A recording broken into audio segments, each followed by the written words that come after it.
వాయుపుత్రుడి అల్లరి చేష్టలకు సృష్టే స్తంభించిపోయిందా? ఆంజనేయ ప్రభంజన వేగాన్ని ఇంద్రుడు ఎందుకు అడ్డుకున్నాడు? అంజనేయసుతుని ఓదార్పునకు బ్రహ్మాది దేవతలే భువికి తరలివచ్చారా? ఏంటా వైనం? అనగనగా అంటూ సాగే నేటి సాహసోపేత కథనమే వజ్రఘాతం తర్వాత వెలిగిన తేజం, హనుమాన్ నామ ఆవిర్భావ రహస్యం.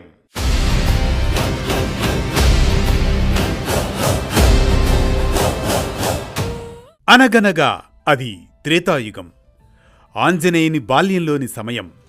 పౌర్ణమి నాడు అంజనాదేవి గర్భాన ప్రకాశించిన రుద్రాంశ శిశువు చల్లని చంద్రరశ్మిలో మెరుస్తున్నాడు.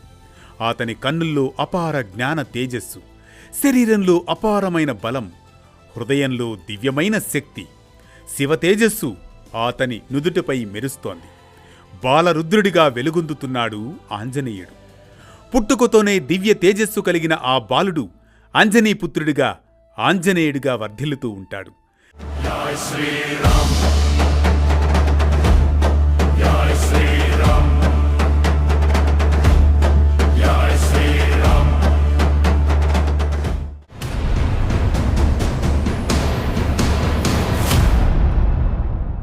జన్మతః బలసంపన్నుడైన ఆంజనేయుడు వనంలో చెట్టు పుట్టల మధ్య సహజసిద్ధంగా ఆడుకుంటూ ఉంటాడు.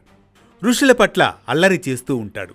చిన్న వయసులో తన కొంటె స్వభావంతో మునుల తపస్సులకు తెలియక భంగం కలిగిస్తూ ఉంటాడు. వారి యజ్ఞకుండాలలో రాళ్లు వేస్తూ ఉంటాడు, ఆటంకాలు కల్పిస్తూ ఉంటాడు. ఈ అల్లరి కారణంగా ఋషులు మునులు హనుమంతుడిపై అంజనాదేవికి ఫిర్యాదు కూడా చేస్తూ ఉంటారు. ఒక్కోసారి శపిస్తూ ఉంటారు.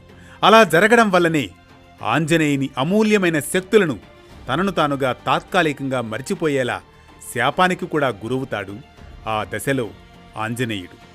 ఈ అల్లరి పనులతో హనుమంతుని బాల్యం చాలా చురుకుగా, శక్తివంతంగా ఉంటుంది. కాని గురువుల శాపం వల్ల తన శక్తులను మర్చిపోయినా అతని సహజమైన శక్తి, చురుకుదనం ఎప్పుడూ ఉంటూనే ఉంటాయి. అలాంటి తరుణంలో తన బలం గురించి మరొకరు ఎవరైనా గుర్తు చేస్తే తప్ప అవి ఆంజనేయుడికి గుర్తుకురావు. అలా శాపానికి కూడా గురవుతాడు ఆంజనేయుడు. ఒకనాడు వనంలో హనుమంతుడి తల్లి అంజనాదేవి తపస్సు చేసుకుంటూ ఉంటుంది. చిన్నతనంలో హనుమంతుడు ఒంటె కోసం మారాన్ చేస్తాడు. తల్లి అంజనాదేవి ఆంజనేయుని చేతులకు కాళ్లకు బేడీలు వేసి కుదురుగా కూర్చోమంటుంది. అలా అంజనాదేవి ఆనాటి ఆంజనేయుని అల్లరిని కొంత కట్టడి చేస్తూ ఉంటుంది. అలాంటి ఆంజనేయునికి ఆకలి మాత్రం ఎక్కువే. ఇలాంటి తరుణంలో అంజనాదేవి చిన్నతనంలో నిద్రపోతున్న ఆంజనేయుణ్ణి ఇంటి వద్ద వదిలిపెట్టి ధ్యానంలో నిమగ్నురాలవుతుంది. తర్వాత ఆకలి వేసి మెలకు వచ్చిన ఆంజనేయుడు కళ్ళు తెరిచేసరికి ఎదురుగా ఎర్రని సూర్యబింబం కనిపిస్తుంది. ఆ ఎర్రని బింబాన్ని చూస్తాడు, పండుగా భ్రమిస్తాడు. పట్టుకు తినడానికి ఒక్కసారిగా ఆకాశంపైకి ఎగురుతాడు. సూర్యుడు తన కిరణాలతో ప్రభవిస్తూనే ఎవరీ చిన్న వానరబాలుడు నా వద్దకు ఎందుకు సమీపిస్తున్నాడు అని ఆశ్చర్యపోతాడు. ఆంజనేయుడు ఆనందంగా, ఆహా, ఎంత బావుంది ఈ ఎర్రని పండు, నేను ఇప్పుడే తినేస్తా అంటూ ముందుకు వెళుతూనే ఉంటాడు. రివ్వుమని వాయు మనోవేగాలతో సూర్యుడి వైపు దూసుకుపోతున్న ఆ బాలుణ్ణి దేవతలు, మునులు, రాక్షసులు అందరూ ఆశ్చర్యంగా చూస్తూ ఉంటారు. మహాశక్తిమంతుడైన ఆంజనేయుడికి సూర్యుడి వలన వేడి తగలకుండా వాయువు అతని చుట్టూ చల్లబరుస్తూ ఉంటుంది. సూర్యుడు కూడా ఒక్కసారిగా తన వైపుకు దూసుకొస్తున్న పిల్లవాణ్ణి గమనించి పెద్దవాడైన తర్వాత అనేక ఘనకార్యాలు చేసే మహత్తర వీరుడిగా గుర్తిస్తాడు. అతనికి వేడి తగలనీయక తన తేజస్సును కొంత తగ్గించుకుంటాడు సూర్యుడు. ఇలాంటి తరుణంలో అపరిమితమైన వేగంతో బాణంలా దూసుకువస్తున్న హనుమంతుడు కనిపిస్తాడు రాహువుకు. ఆ పిల్లవాడి తేజస్సు ముందు రాహువు వెలవెలపోతాడు. ఆంజనేయుడు రాహువుకు మరో రాహువులా కనబడతాడు. వెంటనే ఇంద్రుని వద్దకు వెళ్లి తాను చూసింది చెబుతాడు. ఇంద్రుడు వెంటనే ఐరావతం ఎక్కి వజ్రాయుధం తీసుకుని రాహుతో వచ్చి నిరుపమాన వేగంతో పోతూ ఉన్న ఆంజనేయుణ్ణి చూస్తాడు. వేగంగా వెళుతున్న ఆంజనేయుడికి తెల్లగా ఒక పండులా కనిపిస్తుంది. దాన్ని చప్పున అందుకోబోతాడు ఆంజనేయుడు.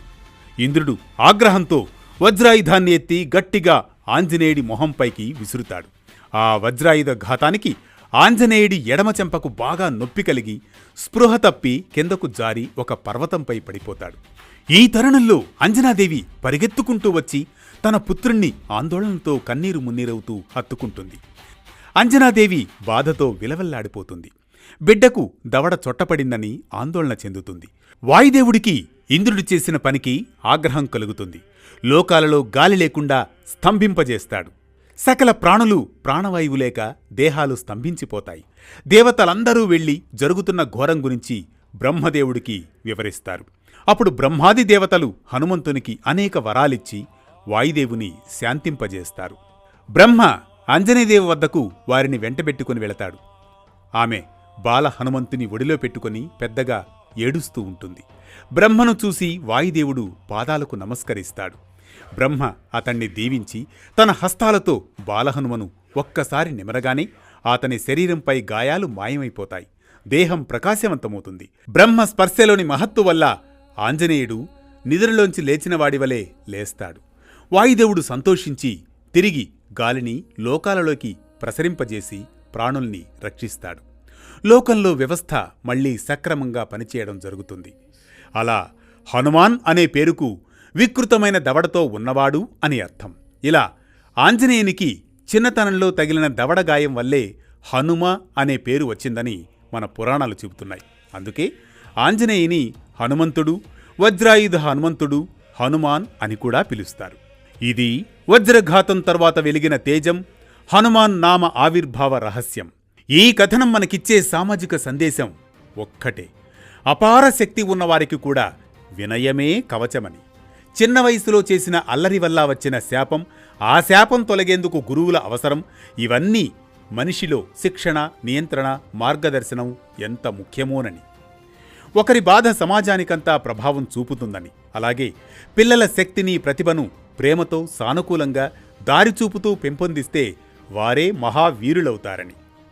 ప్రతినిత్యం ఓ పురాణ కథనం, సూటిగా, స్ఫూర్తిమంతంగా, సామాజిక సందేశంగా, ధర్మం చెప్పే కథల సవ్వడి, జ్ఞానం చెలరేగే కథన ఒరవడి. అనగనగా అంటూ మళ్లీ రేపు పలకరిస్తుంది ఆరుబయట వెన్నెల్లో జోకొట్టే కథల్లా వేటు న్యూస్.